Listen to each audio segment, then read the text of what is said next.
In this video, you'll hear 3 encounters from people who lived a little too far from the nearest neighbor and found out the hard way that they were never quite as alone as they believed. 3 warnings, each learned too late. 3 reminders that in the deep country, the woods don't always stay on their side of the fence. Find a comfortable place, dim the lights, and settle in. And welcome to Echoes in the Dark. I've told this story exactly twice before tonight, both times to people who knew me well enough not to laugh. And both times I stopped partway through because my hands started shaking too badly to keep talking. I'm going to try to get through the whole thing this time. I think, honestly, that I need to. I bought the property alone 2 years ago, after a divorce I don't particularly want to get into. 40 acres of mixed forest and cleared pasture at the end of a gravel road that the county stopped maintaining somewhere around the halfway point. It was cheap for a reason, the realtor admitted, mostly because of the distance from town and the fact that the nearest neighbor was almost 2 miles off through the trees. I wanted quiet. I wanted distance. I got both, and then I got quite a lot more than I'd bargained for. The cabin itself was small but solid, built decades earlier by someone who clearly understood how to make a structure survive a real winter. Thick log walls, a steep metal roof, a wood stove that could heat the whole place on half what you'd expect. I put in solar panels for the basics, kept a generator for backup, and settled into the kind of rhythm that off-grid living either breaks you with or slowly, permanently rewires you to enjoy. For the first several months, I was firmly in the second category. I loved it out there. I want that on record because I think it matters. I wasn't someone primed to be afraid of the woods. If anything, I'd fallen in love with them. The first sign that something was wrong came in early autumn, almost a year after I'd moved in, and it was small enough that I nearly missed it entirely. I kept a handful of chickens in a coop set maybe 30 yards from the cabin, well fenced against the usual threats: foxes, raccoons, the occasional bobcat that passed through. One morning I went out to find the fence not dug under or clawed through, the way a normal predator gets in, but pulled apart. 2 of the heavier gauge wires had been physically bent outward, wide enough for something to fit through, in a way that would have taken real, deliberate strength. 3 chickens were gone. No blood, no feathers scattered the way you'd expect from an animal attack. Just gone, like they'd been lifted out cleanly. I called it a bear at the time because that was the only explanation that fit the strength involved, even though something in the back of my mind noted, quietly, that bears don't typically bend fencing with that kind of precision, and they certainly don't leave so little mess behind. I reinforced the coop, bought a motion sensor camera from the hardware store in town, and told myself the matter was handled. The camera caught something 12 nights later, at 2:14 in the morning. And I want to describe exactly what I saw, because I've gone over that footage more times than I can count, and I still don't have a name I'm fully willing to put to it. It was tall. That's the first thing that struck me, watching it back the next morning with my coffee going cold in my hand. Easily 7 feet, maybe closer to 7.5, moving through the frame in a low, loping stride that started on 4 limbs, and then, for just a few strides right at the edge of the camera's range, rose up onto 2. The proportions were wrong for anything I could name. Long-limbed, narrow through the hips, a head that sat low and forward on a neck too long for a bear, too short for anything upright I could think of. The skin I could see through the matted, patchy fur was drawn tight and gray, stretched so thin across the ribs and the long bones of the arms that the whole thing looked starved down to something just short of a skeleton. And yet it moved with a horrible, coiled strength that no starving thing should have had. And the eyes caught the infrared flash of the camera and threw it back not as 2 dull points, the way an animal's eyes usually do, but as something closer to a low, steady shine, like the eyes themselves were doing something other than simply reflecting light. I watched that 10-second clip probably 30 times that first morning, and each time I found a new detail that made the last one worse. The way its head turned, at one point, directly toward the camera, as though it understood precisely what the little blinking red light meant. The way it didn't hurry, not fleeing, not stalking exactly either, just moving through my yard with the unhurried confidence of something that had walked this ground long before I ever put a fence on it. I did what I imagine most people would do. I told myself it was a bear caught at a bad angle, distorted by the camera's wide lens and low light. I told myself this for almost 2 full weeks, right up until the night I heard it for the first time, with my own ears, not through a screen. I woke a little after 1 in the morning to a sound I can only describe as a howl that kept trying and failing to become something else. It started the way a wolf's howl starts, low and rising, but partway through it seemed to catch and warp into something with almost a human shape to it. Not words, not quite, but the rhythm and pitch of something trying, with obvious difficulty, to sound like speech. It came from somewhere up on the ridge behind the cabin, distant enough that I told myself, in the thin, unconvincing voice I used on myself constantly during this period, that it was simply an unfamiliar animal call, something I hadn't encountered before because I hadn't lived out here long enough. It was answered, 30 seconds later, from a completely different direction, closer to the tree line behind my chicken coop, by a second call with the exact same broken, almost speech quality to it. There were 2 of them. That was the night I stopped being able to explain any of this away. I want to walk through the next several weeks carefully, because this is where things stopped being merely frightening and became something I genuinely believe could have killed me. And I think the details matter for anyone else who might ever find themselves somewhere similar. The visits became regular, though never predictable in timing, always between midnight and 4 in the morning, always announced first by the animals.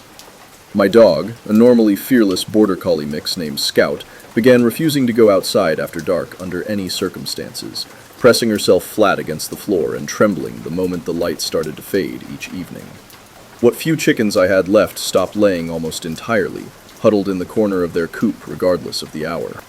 I started sleeping with a rifle beside the bed, which, I want to be honest, was more for my own peace of mind than any real confidence I could use it effectively, and I began keeping the cabin's few small windows covered with blackout cloth, an instinct I couldn't fully explain even to myself, beyond a deep, animal certainty that I did not want anything outside to be able to see clearly into where I slept. The physical signs escalated alongside the sounds. I found tracks in the mud near the creek that ran along my property's eastern edge. Long, narrow, 5-toed impressions, deeper at the ball of the foot than any bear track I'd ever seen pictures of, spaced in a stride pattern too long and too even for anything walking on all 4s. Some tracks showed clear claw marks.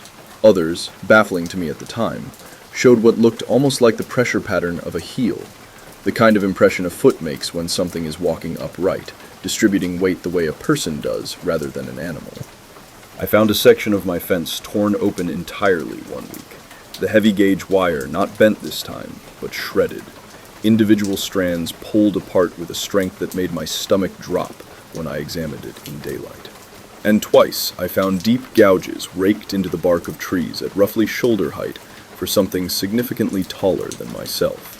Not the scratching pattern of a bear marking territory low on a trunk, but long, deliberate, near-vertical slashes, positioned as though something had reached up and dragged claws downward while standing fully upright. Then it started coming for the cabin itself. The first morning I found the damage, I stood in the yard for a long time just trying to make my mind accept what my eyes were reporting. Something had worked at the corner of the cabin where 2 log walls met, in the dark, patient and methodical, and had pried one of the outer logs partly loose from the joint. A log I couldn't have shifted a 1/4 inch with a crowbar and my whole body weight behind it. Long grooves scored the wood on either side, 5 of them, evenly spaced, sunk a full knuckle deep into timber that had stood solid for 40 winters. I pushed the log back as best I could and drove 3-inch lag screws through it into the frame, and I told myself that would hold, and I did not believe it even as I said it. The next visit, it went for the roof. I woke to a sound directly above my head, a slow, grinding drag of weight across the steel panels, and then a shriek of metal as something hooked under the edge of a roofing sheet and simply peeled it back, the way you'd pull the lid off a tin can. Cold air poured in through the gap.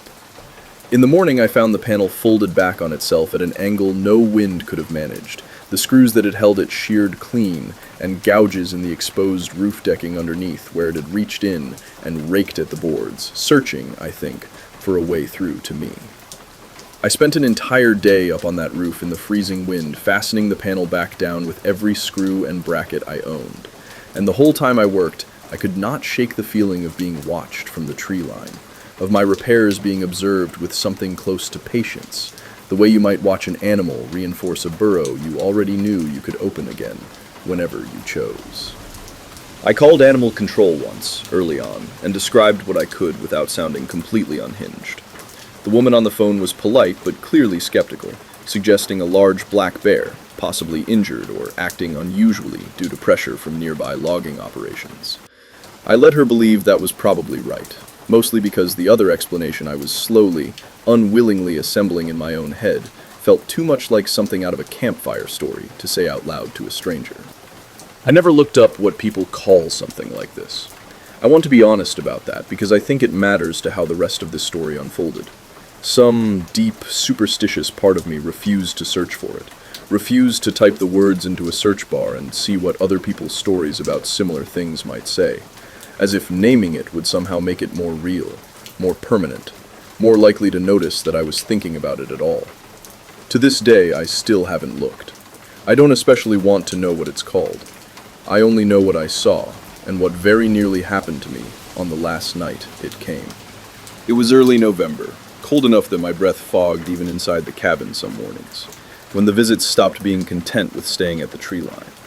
I woke that night, as I had a dozen times before, to Scout's low, continuous growling, and to a sound on the porch that I'd never heard this close before. The distinct, unmistakable weight of something heavy shifting its stance on old wooden boards, close enough that I could feel, or imagined I could feel, the faint vibration of it through the floor.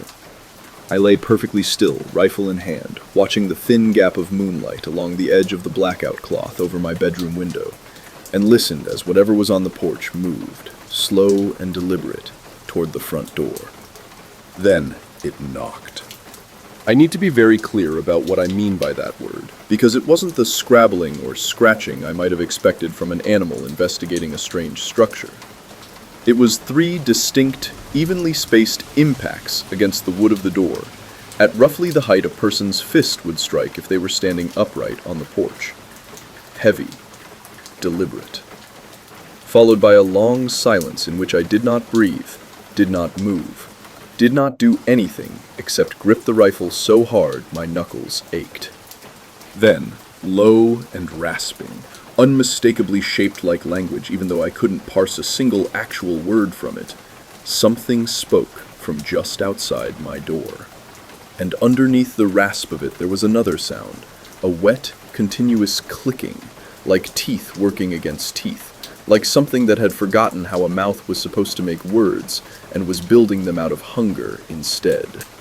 I have never before or since felt fear like what moved through me in that moment. Not adrenaline exactly, not the sharp, useful fear that gets you moving, but something colder and more paralyzing. The kind of fear that makes your body forget, briefly, how to do anything at all except exist as quietly as possible and hope you go unnoticed. The knocking came again, harder this time. Hard enough that I heard the old doorframe creak audibly under the impact. Hard enough that a fine trickle of dust sifted down from the lintel, and I saw the top hinge shift a fraction against its screws. It was not testing the door anymore. It was starting to take it apart. Scout was no longer growling. She had gone completely, unnervingly silent, flattened against the floor beside the bed, and something about her silence frightened me even more than her growling had. I don't know how long I stayed frozen like that. Long enough that my legs had gone stiff by the time I finally forced myself to move, army crawling to the small back window of the bedroom, the one facing away from the porch, to see if there was any way to assess the situation without being directly in front of whatever was at my front door. What I saw through the narrow gap in that window's covering is the single image from that entire ordeal I have never been able to fully shake.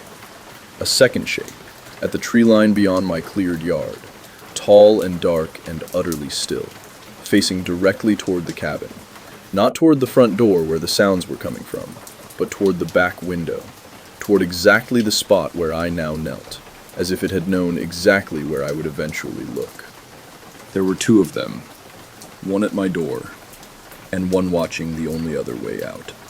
The front door boomed a third time, and this time I heard wood split. Not the frame creaking, but the actual crack of a panel giving way. And I knew that the door had minutes left, maybe less, and that whatever came through it was not going to leave me the way it had left those chickens. I made a decision in that moment that staying inside a structure that was actively being torn open was more dangerous than trying to reach my truck, parked perhaps 40 feet from the cabin's side door. I grabbed the keys from the hook by the kitchen, Scout pressed so tightly against my legs as I moved that I nearly tripped over her twice, and made for the side door, the one furthest from both the porch and the tree line where the second shape stood. The knocking at the front door stopped the instant I turned the side door's lock. I want to describe the next 90 seconds as clearly as I can, because they are the 90 seconds I have relived more times than any other period of my entire life. I opened the side door into cold, absolutely silent night air, Scout bolting ahead of me toward the truck with a speed I'd never seen from her before. And I ran, rifle still gripped in one hand, keys in the other, toward the driver's side door. I heard it before I saw it, a sound like heavy branches snapping under sudden weight, coming from the direction of the tree line, fast. Far too fast for anything that size to move with the kind of near-silent grace I'd assumed such a large creature would lack. I did not look back. I want to be honest that I don't actually know how close it got, because looking back would have cost me the half second I needed to get the key into the ignition, and every instinct in my body understood that half second mattered more than knowing. I reached the truck and my stomach dropped. The driver's side was ruined. Something had been added while I slept. 4 long furrows were torn down the length of the door panel, deep enough that the metal had curled outward at the edges, and the side mirror hung by a single wire against the fender. But the glass was intact, and the door still opened, and that was all that mattered. I got it open, hauled Scout in ahead of me by the collar, threw myself into the driver's seat, and turned the key with a hand shaking so badly I nearly dropped it entirely. The engine turned over once, twice, and did not catch. In the half-light I could see the hood was not sitting flush anymore. One corner of it buckled and raised where something had tried to pry into the engine bay, and a cold certainty went through me that it had known to do this, that it had understood what the truck was for, and had tried to take it away from me before I ever reached it. I turned the key again, whispering to it, begging it, and on the third try the engine caught and roared, and I have never in my life been so grateful for the sound of an old motor. My headlights swept across the yard as I threw the truck into reverse, and in that single sweep of light for perhaps a quarter of a second, I saw it clearly for the only time in this entire ordeal.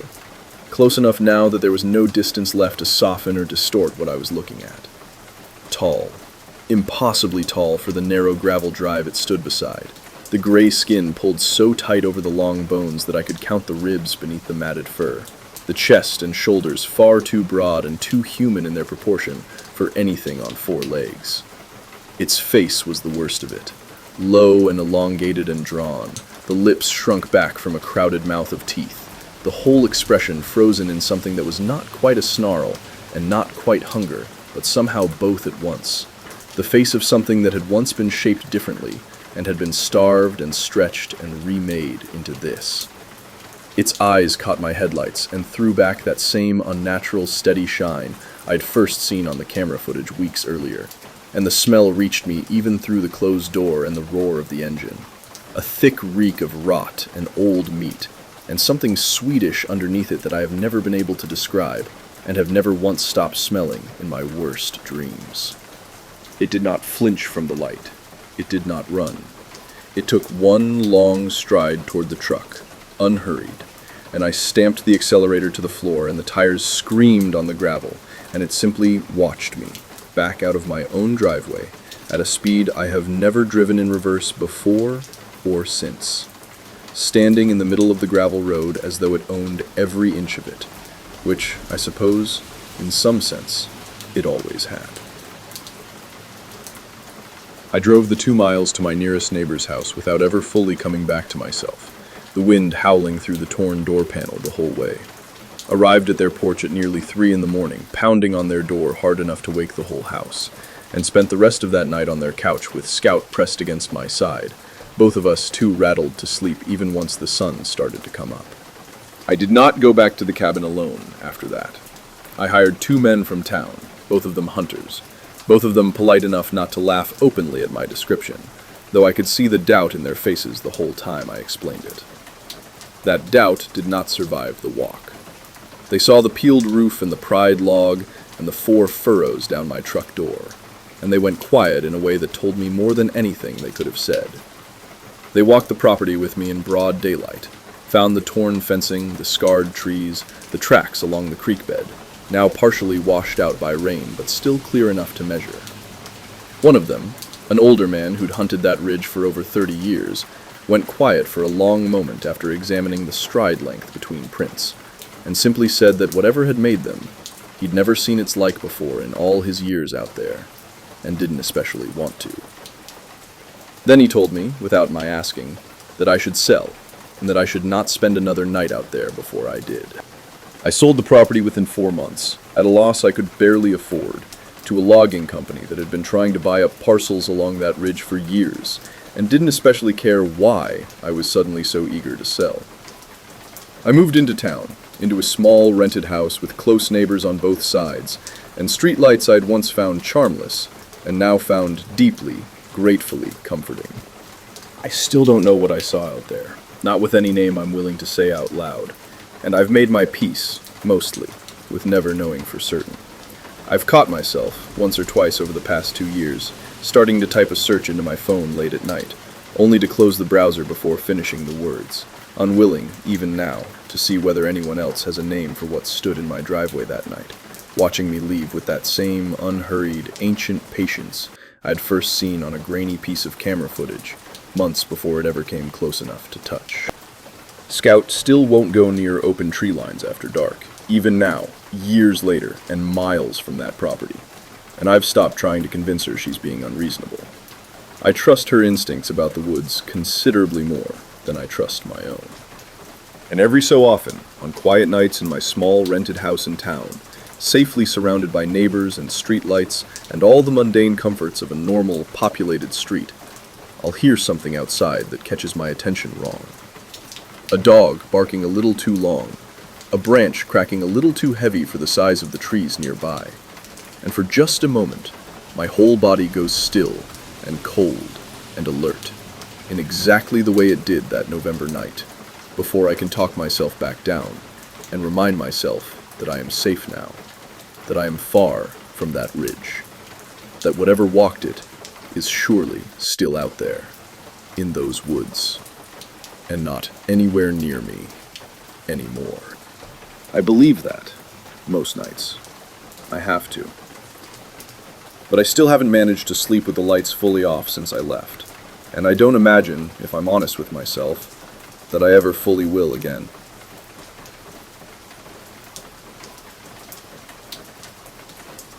I want to start by saying that I grew up around this kind of cold.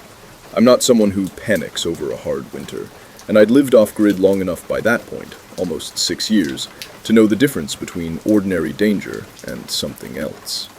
I say that not to convince you I'm credible, though I suppose that's part of it, but because I think it matters that the person this happened to wasn't inexperienced, wasn't unprepared, wasn't the kind of person who mistakes a bad night for something worse than it is.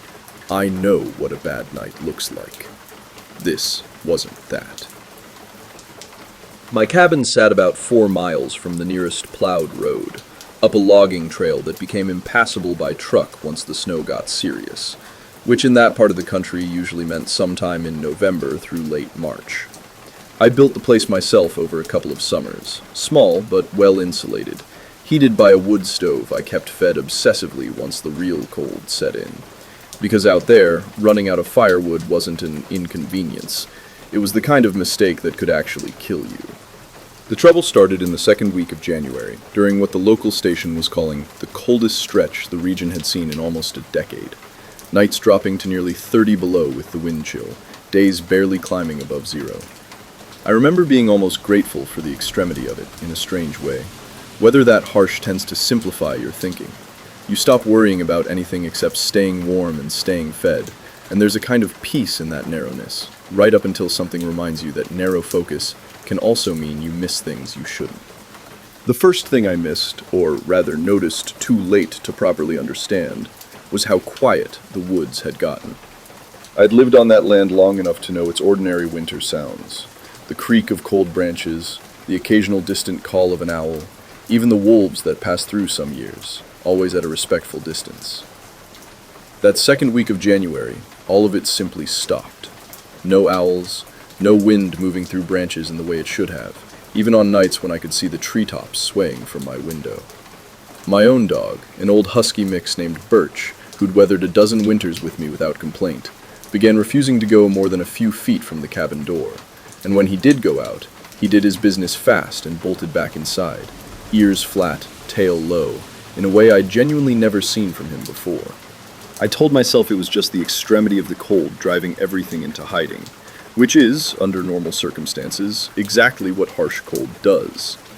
I kept the stove fed, kept the woodpile stocked, and didn't think much more of it, until the night I heard my name. It was a little after midnight, the kind of clear, brutally cold night where sound seems to travel further than it has any right to, when I heard someone call my name from somewhere out past the tree line. Faint, but unmistakable, in a voice that I would have sworn, in that first disoriented moment of half-sleep, belonged to my brother. My brother had been dead for 3 years by that point. I want to be very clear about that detail, because it's the detail that told me, immediately and completely, that whatever was happening was not something ordinary. I sat bolt upright in bed, heart slamming, telling myself it had been a dream, a trick of the wind, anything except what my gut was already insisting it had actually been. It called again 10 minutes later. Same voice. Same particular, unmistakable inflection my brother used to have on the second syllable of my name. A tiny verbal habit I hadn't thought about in years, and couldn't possibly have consciously reconstructed if I'd tried. It was closer this time. Close enough that Birch began making a low, continuous sound in his throat that wasn't quite a growl and wasn't quite a whimper, some helpless combination of both. I did not go outside. I want that understood clearly, because I think it's the single decision that kept what happened over the following days from becoming very much worse, very much sooner. I stayed inside, added wood to the stove with hands that weren't entirely steady, and did not sleep again that night. The next morning, I found tracks in the snow starting at the tree line, roughly 30 yards from my cabin, and I want to describe them as precisely as I can, because I've thought about their exact dimensions more times than I can count since. They were narrow, elongated, with a stride length between them that I measured, out of some grim compulsion, at nearly 6 feet, far longer than any stride a person of ordinary height could produce walking normally, and far too regular, too evenly spaced, to belong to anything moving on 4 legs. The tracks came within about 10 yards of my cabin's back wall, then simply stopped, as though whatever made them had either turned back or, more unsettling to consider, had simply stopped touching the ground at all. I want to tell you that I left immediately, that I had the good sense to hike out through 4 miles of brutal snow rather than stay another night. But the truth is more complicated and more human than that. The storm that had rolled through overnight had dumped another 18 inches on top of what was already there, and the trail out, always difficult in deep winter, had become genuinely, dangerously impassable on foot. Without proper gear, I hadn't prepared for a sudden departure. My truck was useless until the county eventually plowed the logging road, which could be days away depending on how the storm systems moved. I was, in the plainest possible terms, stuck. I spent that day reinforcing what I could, nailing boards over the 2 small windows on the cabin's north side, the ones facing the tree line where the tracks had appeared, checking and rechecking the lock on the door, loading the old bolt-action rifle I kept for the rare bear that wandered through in autumn. I told myself I was being sensible, not paranoid, though by that point I'm not sure there was much practical difference between the two. That night it spoke again, but longer this time, and worse. It was my brother's voice again, but joined now, in the same breath, impossibly, by my mother's. She had passed only 8 months earlier, and hearing her voice layered directly against my brother's, both speaking at once from the same direction in the trees, produced a horror in me that I don't fully have words for, even now. They weren't speaking words, not really, not sentences with meaning I could follow. It was more like an imitation of conversation, fragments of things they might have said once, stitched together wrong, calling my name between the fragments in a rhythm clearly meant to draw me toward the sound. Birch would not stop shaking. I remember holding him against my chest on the cabin floor, both of us as far from the windows as the small space allowed. And I remember, with a clarity that still unsettles me, noticing that, despite the roaring stove only feet away, the cabin had gotten measurably, unnaturally cold. Cold enough that I could see my own breath inside my own home for the first time since I'd built it. The voices stopped sometime before dawn. I did not sleep. I spent the following day melting snow for water, rationing the food I had, and trying, with limited success, to convince myself that whatever this was would lose interest, would move on, the way predators generally do when they fail to draw prey out into the open. I was wrong about that, and I think, looking back, some old and foolish part of me knew I was wrong, even as I told myself otherwise. On the third night, it stopped calling in familiar voices, and started, instead, making a sound I have never been able to fully describe to anyone who wasn't there to hear it themselves. A low, continuous, grinding kind of moan, layered with something that might have been the creak of a large tree under strain, if that tree had also, somehow, been alive and in tremendous pain. It came from directly outside the cabin's north wall, close enough that I could hear, beneath the moaning, a slow, deliberate scraping sound moving along the exterior logs, unhurried, patient, exploratory. The sound, I realized with a horror that still catches in my chest even now, of something testing the wall for weaknesses. The boards I'd nailed over the windows held. I want to be honest that I don't know, even now, whether that was sufficient protection or simply luck, whether the thing outside genuinely couldn't get through solid, boarded log walls, or whether it simply hadn't yet decided the effort was worthwhile. Either way, the scraping continued for what felt like hours, moving slowly along the length of the cabin, pausing at intervals I eventually realized corresponded exactly to every joint, every seam, every place where the log construction was at its structurally weakest. It found the wood stove's exterior flue sometime near 4 in the morning. I heard the metal pipe groan under sudden, tremendous pressure from outside, a sound of bending steel that sent me scrambling backward across the cabin floor, with the rifle raised uselessly in shaking hands. And for one endless, suspended moment, I watched the flue's joint where it exited through the roof visibly flex inward, as though something enormous had gripped it and was testing, with terrible patience, exactly how much force it would take to tear the whole structure open. Then, abruptly, the pressure released. The flue straightened with a metallic shudder, and outside, for just a few seconds, I heard something that I can only describe as breathing. Long, slow, rasping inhalations, far too large and far too deliberate to belong to anything I understood as an animal, directly beside the small gap where the flue met the roofline, as though it were drawing in the warm air escaping from my stove, the way a starving person might lean over a plate of food they weren't yet permitted to touch. I did not sleep again that night, or the following day, running almost entirely on the kind of adrenaline that eventually stops being useful and starts becoming its own separate danger. The storm broke on the 4th day, the sky clearing to a hard, merciless blue, the temperature actually climbing slightly for the first time in a week. I made the decision, sometime around noon, that I would rather risk the 4-mile hike through deep, unplowed snow than spend another night in that cabin, waiting to find out what would happen when whatever was outside stopped merely testing the walls and started, instead, seriously trying to get in. I packed what I could carry, food, water, the rifle, extra layers, and left before I could talk myself out of it. Birch struggling gamely through snow that came up nearly to his shoulders, both of us moving as fast as exhaustion and terrain would allow. It followed us. I want to be completely honest that I never saw it clearly during that hike, not once, not directly, only ever at the very edge of my vision, among the trees running parallel to the trail, always exactly far enough away that I couldn't resolve any clear shape, only an impression of something far too tall, moving with an easy, unhurried gait that somehow, despite the effortlessness of it, kept perfect pace with my own desperate, floundering progress through the snow.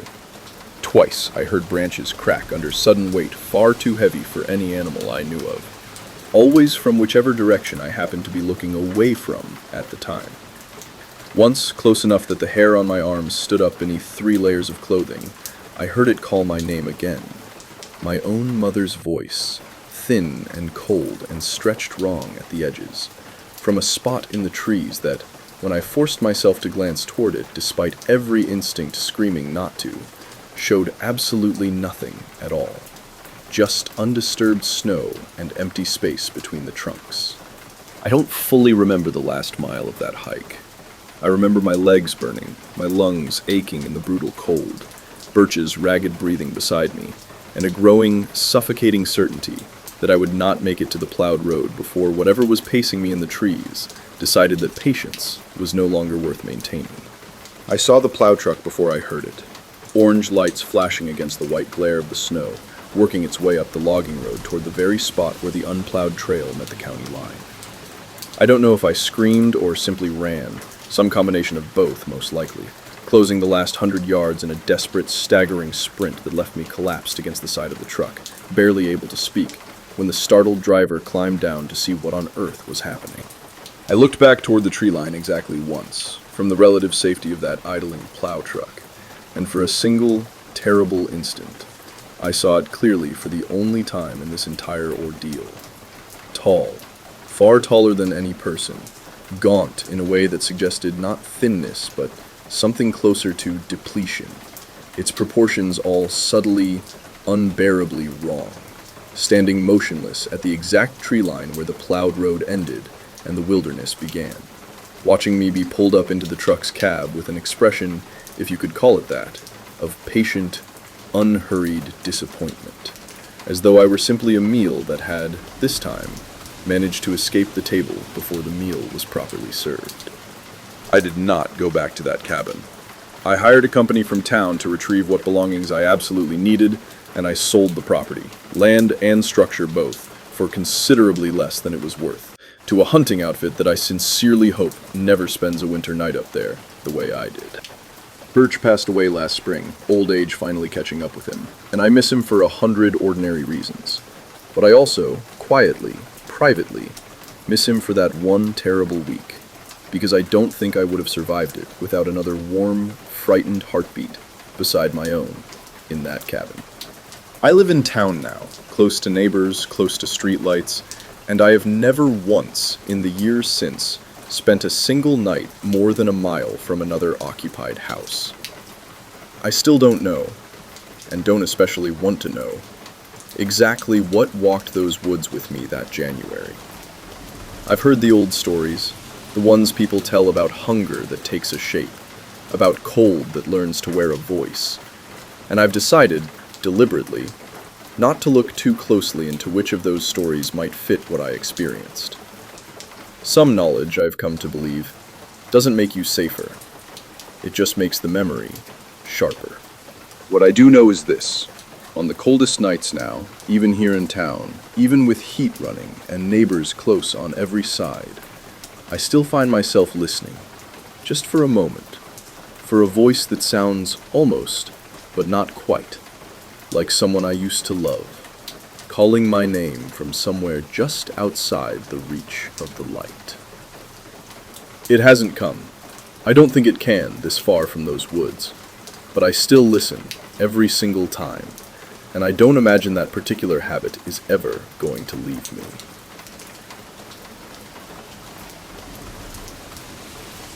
My husband and I bought the property in early spring, 11 acres backing up onto state forest land, with an old farmhouse that needed more work than we could really afford, and a well that, the inspector promised us, would outlast the house itself. It was the kind of place people warn you about buying sight unseen, and then buy anyway, because something about the quiet gets into you before the paperwork's even signed. The old owner, a soft-spoken man in his 80s named Aldous, walked the property with us before closing, pointing out the propane tank, the septic line, the spot where the old barn had partially collapsed years back. Near the very end of the walk, almost as an afterthought, he brought us to the back edge of the cleared yard, where a low, sagging wire fence marked the boundary between our land and the dense tree line beyond. "Don't go past this after dark," he said in the same flat, practical tone he'd used for the septic line. "Not for firewood, not chasing an animal, not for anything. During the day, it's just woods. At night, it isn't only woods." I remember exchanging a look with my husband, Dan. The kind of look you give each other when an old man says something charmingly strange, and you've both silently agreed to be polite about it. We thanked him for the advice, the way you thank someone for advice you have no intention of following, and 6 weeks later, we were moving in. For the first month, everything about the fence line rule felt like exactly what we'd assumed it was. Local color. The kind of story small towns keep alive because it's more interesting than admitting nothing unusual ever happens there. Small things started, though, almost too small to notice individually. Tools went missing from the shed and turned up days later in places we hadn't left them. A hammer balanced on the porch railing. A pair of pruning shears standing upright in the garden like they'd been planted there. Dan blamed himself for being scattered during the move. I mostly agreed with him, though I privately started double-checking where I'd set things down, the way you do when you're trying to catch yourself in an inconsistency, rather than admit something else might be going on. Then there was the day I went out to collect kindling near the fence line, and heard Dan calling my name from somewhere off to the left, deeper in the trees than I expected him to be, since he'd told me at breakfast he was staying in to work on the plumbing all morning. I called back, walked toward the sound, and found nothing. No path, no sign he'd been there, and when I got back to the house 20 minutes later, slightly rattled, he was exactly where he'd said he'd be, up to his elbows in pipe fittings, utterly bewildered by my questions. "I never called you," he said. "I've been under this sink for an hour." I told myself I'd misjudged the direction of some other sound. A bird, an echo off the hillside, anything. It's remarkable, looking back, how many separate small things I explained away individually that, taken together, would have told me something much sooner than I let myself admit. It was Dan, actually, who first brought up the idea that we might be dealing with something more specific than generic rural strangeness. He'd gotten curious enough, after the third or fourth odd incident, to research the old folklore of the region, and he came to me one evening with his laptop, half laughing, half serious in a way that made me nervous before he'd even explained. "There's a whole tradition around here," he said. "Forest spirit. Leshy, it's called. Slavic in origin, but apparently the story got carried over with some of the old immigrant families who settled this county generations back. Guardian of the woods, plays tricks on people, mimics voices to lead them off the path. Supposedly it can be as tall as the trees or as small as a blade of grass, depending on its mood." I remember laughing, not unkindly, and asking whether he expected me to take this seriously. "I don't expect anything," he said. "I just think it's interesting that everything we've had happen so far, the missing tools, you hearing my voice from nowhere, it's almost exactly what the old stories describe, right down to the detail." We didn't fight about it, exactly, but there was a kind of quiet disagreement that settled in after that conversation. I thought Dan was letting an old man's superstition and some late-night internet research get into his head. He thought I was being too quick to dismiss a pattern just because the explanation for it made me uncomfortable. In hindsight, I think we were both a little bit right and both a little bit wrong. And it hardly mattered in the end, because the woods didn't seem to particularly care which of us believed in them. Here is where I think we made our first real mistake, the one that shifted things from mischief into something with actual teeth. We needed firewood before the weather turned, and the easiest, closest supply was a stand of old, half-dead trees just past the fence line. Technically state forest, but far enough from any marked trail that no one was likely to notice or care. Dan brought it up almost casually over dinner. Did I think it'd be a problem to take a few of those trees down, since they were dying anyway, and hauling wood from further out would cost us time we didn't have before the cold set in? I said something I regret now, something flip and a little cruel in its dismissiveness. I said if the local forest spirit had a problem with responsible firewood collection, it could take the matter up with our insurance company. We took the trees down that weekend, Among them, though neither of us realized it until much later, was an old, unusually large oak that Aldous had once mentioned, again almost in passing, during our final walkthrough, as a tree his own grandfather had always told him not to touch out of respect. We hadn't remembered that detail. We hadn't thought to ask which tree he meant.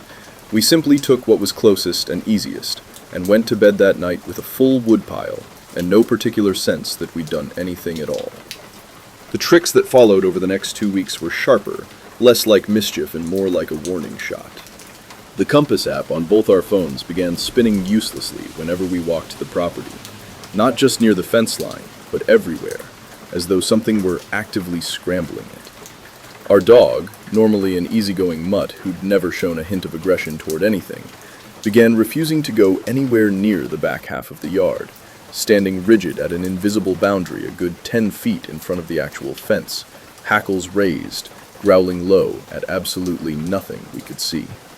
Then came the night Dan went missing. He'd gone out just after dusk to check on the chickens, a 5-minute task he'd done 100 times without incident. When 40 minutes passed with no sign of him, I went out myself, calling his name into a yard that felt, for the first time since we'd moved in, genuinely and physically wrong. The air too still, the trees at the fence line motionless despite a wind I could feel clearly on my own skin. I heard him call back from deep in the woods, past the fence, his voice pitched with something I'd never heard from him before. Not quite panic, but close to it, confused and searching. I want to be honest that every instinct told me not to go in after him, that some old animal part of my brain understood, even without being told, that whatever I was hearing might not entirely be him. But he was my husband, and I went anyway. I found him almost an hour later, nearly a quarter mile from where the chicken coop actually was, standing in a small clearing I didn't recognize, though I'd walked every inch of that forest edge by then.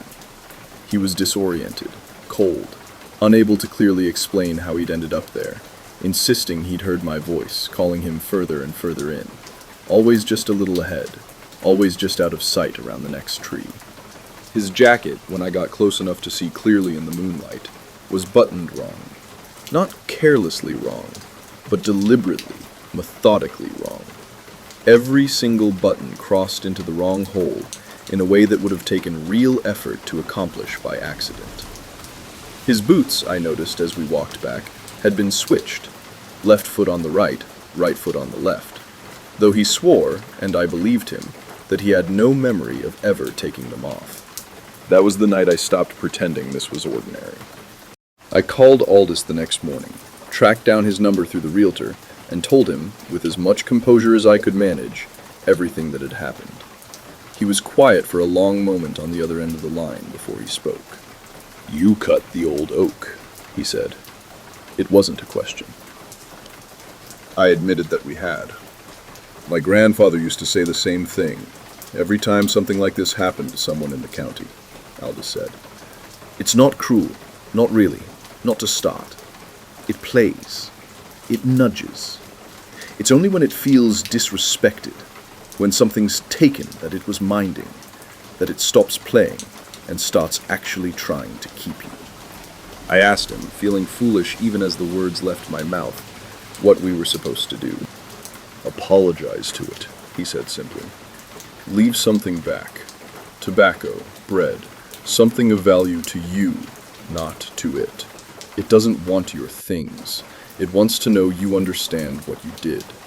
And if you're ever lost out there again, turn your clothes inside out and swap your shoes to the wrong feet before you do anything else. Old trick. It can't recognize you properly if you don't look like yourself anymore. Buys you time to find your way back out." I don't know even now how much of that advice I actually believed versus how much I simply became desperate enough to try. Desperation, I've found, makes believers out of almost anyone. It happened to me 2 nights later. I had gone out at dusk, foolishly alone, to leave a small offering near the fence line, exactly the way Aldous had described. A heel of bread, a pinch of tobacco Dan had bought from the corner store that afternoon, set carefully at the base of the fence post, nearest to where the old oak had stood. I don't know exactly when I crossed from our yard into the trees. That's the part that still unsettles me most, months later. There was no clear moment of decision, no conscious choice to go further than I meant to. One second I was crouched at the fence, and the next, the fence was nowhere in sight, and the trees around me had that same wrong stillness Dan had described. Air too heavy, sound too muffled, like the whole forest was holding its breath along with me. I heard Dan's voice calling from somewhere ahead, urgent, telling me to hurry, that something was wrong with the house. Every instinct I had told me to run toward it. Every rational thought I could still hold on to told me that Dan didn't even know I'd left the house, that there was no way he could be out here calling for me at all. I did what Aldous told me. With hands shaking badly enough that it took 3 attempts, I pulled off my jacket, turned it inside out, and put it back on. I sat down right there in the dirt and switched my boots, left for right for left, fumbling with laces that suddenly felt impossibly complicated. The voice calling for me stopped mid-word, as if someone had simply lifted a needle off a record. In the sudden, ringing silence that followed, I saw it. Not clearly, not the way I'd be able to describe it in a police report, but clearly enough that I've never once doubted what I saw since.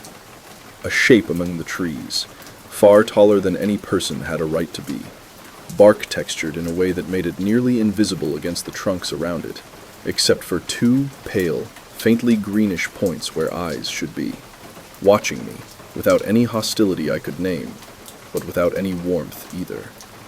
Patient, ancient, utterly uninterested in whether I lived or died, only in whether I understood, finally, that I was somewhere I hadn't been invited.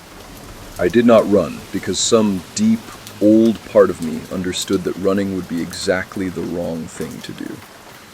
I stood up slowly in my backward jacket and mismatched boots and said out loud to the shape in the trees that I was sorry, that we hadn't known about the oak, that we would leave the rest of the forest alone from now on, completely, permanently, and that I only wanted to go home.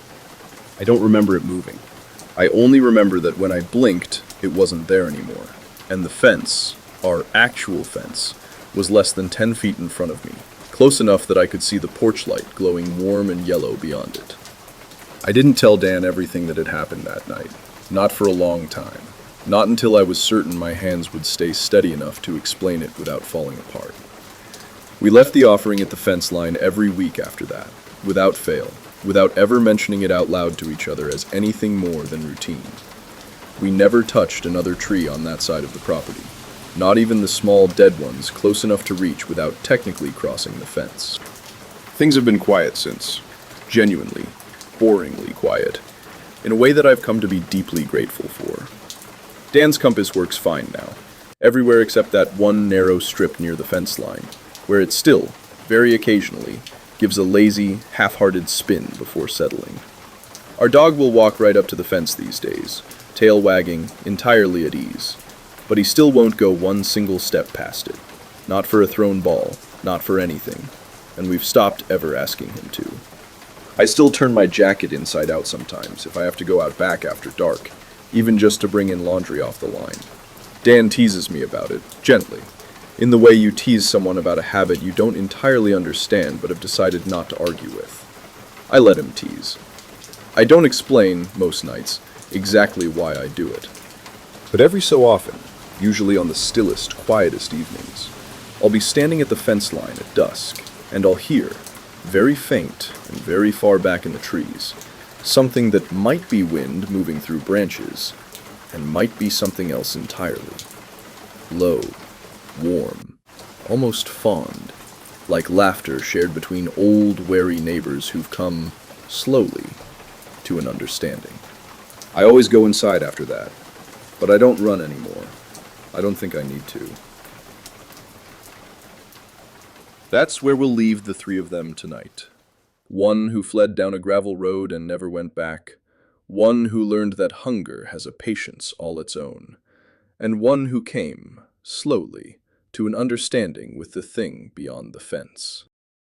If these stories kept you company tonight, don't forget to like, subscribe, and join us for the next journey into the unknown.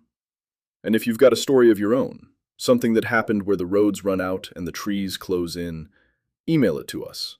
We may just tell it here someday.